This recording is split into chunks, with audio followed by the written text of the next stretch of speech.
You know what I noticed about old games, especially PS1 games?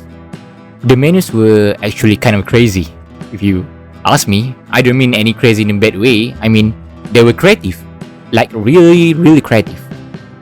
What you're seeing is one of the games that one of my favorite also, which is I think it's a Medal of Honor. You can see right, the page is you like in a war, in a battlefield, right? Like you're immersive in that game.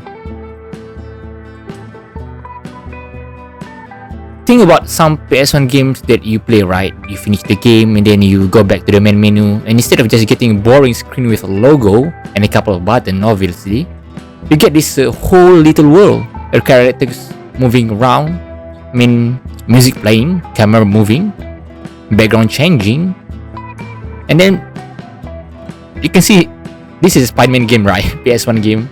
It's all to have demo gameplay. You just get in the game, basically. A very, very immersive gameplay, if you ask me. So, the question is, why did developers back then make these menus feel like they were part of the experience? I think that's the biggest difference. Today, when we think about a game menu, right, we usually think about something you want to get through as quickly as possible. You basically want to go to start, continue, load option, right? Done. And then some older games, the menu almost feels like presentation. It's trying to introduce you to the game before you even started playing, right? You get an idea what you will be playing. And I think that's really, really cool. Because you're not playing yet the game, but the game is already telling you something. Maybe through the music, through the menu, through the environment, through the characters. You get a little taste of what you about to experience. And obviously, this I will not show you the music, right, because of the copyright and so on. The music, what we can talk about the music, okay? This is probably one of the biggest things for me. Perhaps a lot of PS1 games had really memorable menu music, right? And sometimes the music didn't even sound like a normal background music. It basically had personality. You could hear it for 10 seconds. You get really, really chill feels about the game. And you already got a feeling about the game. What it will tell you. Something dark, maybe. The music will tell you. Maybe something mysterious, something fun, who knows? Because you will get a glimpse, an idea, tone of the game, right? Again and again. And eventually, the music becomes part of the identity of the game. Okay, so this one of the example games also, which is what I like, Pink Panthers, right? This very, very nostalgic game on the PS1. So you can see, right? Basically, it will give you an introduction while you playing the game. It's basically part of the menu. I mean, you will get an instruction one by one on how to proceed to the games. The very special thing is, and quite magic, right? PS1 hardware was limited. Very, very limited compared to what we have now. Because developers could not just throw insane graphics at the screen, obviously. They could not create some huge cinematic menu with a photorealistic characters, right? So they had to work with what they had at the time. And I think that's where some of the creativity came from. You have a low poly characters, okay, fine. But instead of trying to hide that characters, the game used those characters. You have a simple background, okay, but the camera moves around them. You have a limited animation, fine. So you make the animation noticeable, bit by bit. You have a few sound, alright, so you make those sound memorable. It's almost like the limitations force them to think differently and, I will say, creatively. And honestly, I think this is one of the things that I miss. All game menus could be weird. They didn't always have to look clean. They didn't always have to follow some modern UI design rule, right? So sometimes you look at a menu and think, what am I looking at? Right? So it will make you memorable. So, for example, I'm showing you a showcase of Lilo and Stitch, Disney Lilo and Stitch on PS1. You can see, right? The developers really creative. You can see, right? The creators, you can see screen adjust. Okay. And then basically, it's characters in their bedroom, right?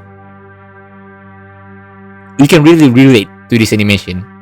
And that's why I really like about old game, basically PS1 and very old game, right? You can see, right, the characters. And then, okay, let's put this character here. Let's make the camera move like this. Let's make this sound play when you select something, right? And somehow, it really worked. And there's another clever things about all menus, right? Because sometimes, the menu itself show you what the game was about. I mean, you haven't been pressed start yet, right? But you have glimpse of idea of the mood. I mean, you will obviously know the characters, right? You know the world building. So you will get an idea of kind of games that you're about to play.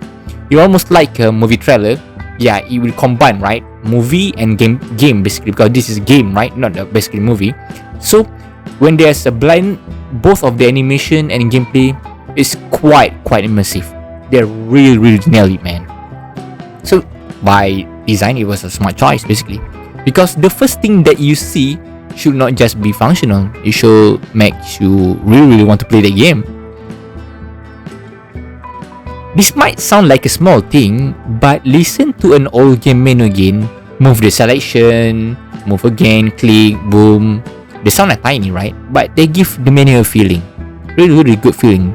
It basically means that you interacting with the game. And when the sounds are designed well and simple, you don't then even think about them. It just feels right. That's a good sound design, right? Now, I'm not saying modern games have boring menus. Some modern games have amazing menus. But I think the purpose has changed a little. Modern games have a lot more things competing for your attention. I mean, store, battle pass, event, challenges, with online gaming on rising, right? Sometimes the main menu feels like dashboard. Simple, very simple, and that's fine. Games have changed, games have evolved. But if you think about it, although menus sometimes felt more like an introduction, a proper introduction to the characters of the game. You weren't being asked to buy something. I mean, you weren't being shown to 10 different notifications, right? The game was basically saying, okay, fine, here I am, come play. You can see, right? This Lilo and Stitch.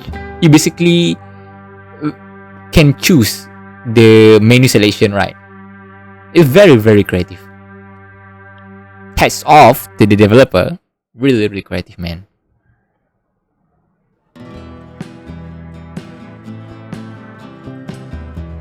And obviously, nostalgia will play a part. There's no denying that. But I think there's something else going on. Those menus were often designed with personality. A really good personality. Okay, you can see, right, Harry Potter and the Sorcerer's Stone gameplay menu. You can see all the bird flying. I mean, it's captured the idea of that game that we were playing, right? Wizardry, magic, and Harry Potter vibes, right? So, have you seen like this on our modern game menu? Sometimes yes, sometimes not, right? Just dive into the game. So Harry Potter is also one of my favorite menu and cinematic experience, because if you think about it, the highway is really limited by its design, right? But the developers have really creatively making this game to us to play, and that's pretty impressive. And maybe that's the real reason I like old game menus. I hope you like it too. There didn't feel like something standing between me and the game. They feel like part of the game. The music, the visuals, the animation, the sounds, the score, right? The music. Everything was trying to create a mood. And maybe that's something we should remember. Because good game design isn't always about having more polygons, more effect, more graphics, more resolution. Sometimes it's about taking a few simple things and making them memorable to you, to players basically. And all games or PS1 developers were really good at that. They had limitations, so they got creative. And somehow, some of those little menus ended up becoming just as memorable as the game themselves. And that's pretty amazing if you ask me. Because at the end of the day, maybe yeah, people will like say, come on man, it's just a menu. Yeah, that's right. But it is an experience to play the game properly and then proper introduction, right? That's why we play. Okay guys, I would really like to say thank you to all those that like, subscribe, and view all this video from the channel Why We Play. Thank you for supporting us. Stay tuned on the next video. Bye bye. I see you next time guys.